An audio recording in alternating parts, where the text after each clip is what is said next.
Hello and welcome to the IBM Capstone project for 2015. The goal of this project was to create a dashboard to display Jenkins metrics.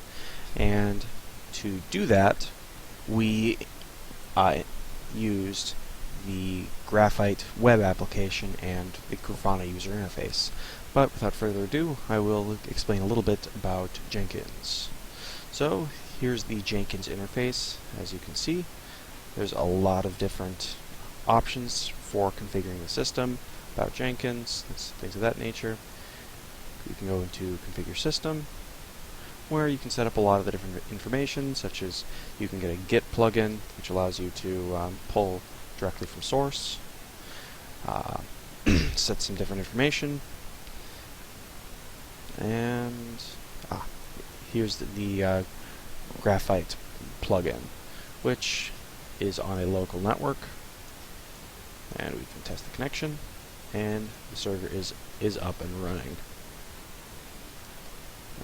These are just a few of the basic Jenkins settings, and this is the main Jenkins dashboard, which I only have one project, which I will go into. Here there's also a separate configuration, which is on a project-by-project basis, so you can have different source control. So this is pulling the source from Git, different build triggers that you can set up. You can execute commands, in this case talks, to run a test environment, and here we have some post-build actions, which include sending some metrics to our Graphite application. Go back to the dashboard. Oops. Back into Bash 8, and you can see just some different information about it. This is the actual Git checkout here, and here we see a build history for this particular project. This is just a brief overview of Jenkins. There is a lot more you can do with it, but we have not gone that in depth into it. And I will move over to the Graphite browser. In this case, this is the Graphite web app, which, as you can see here, if we click on one of these metrics, it does indeed display data,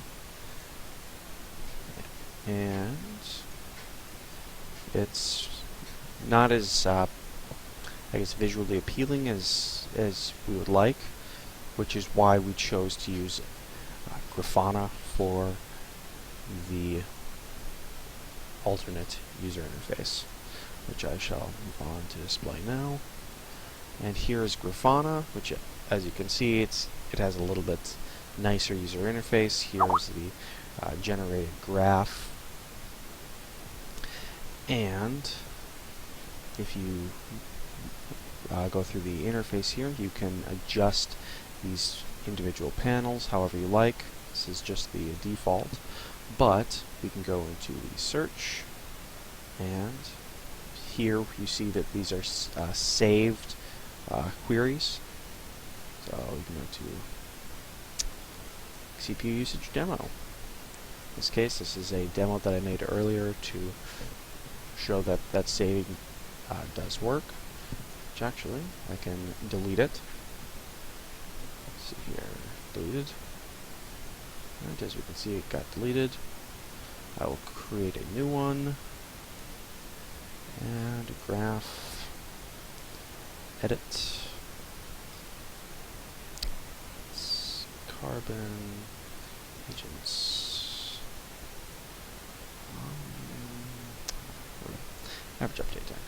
All right, fairly simple graph, but it does the job, which we can rename average update time.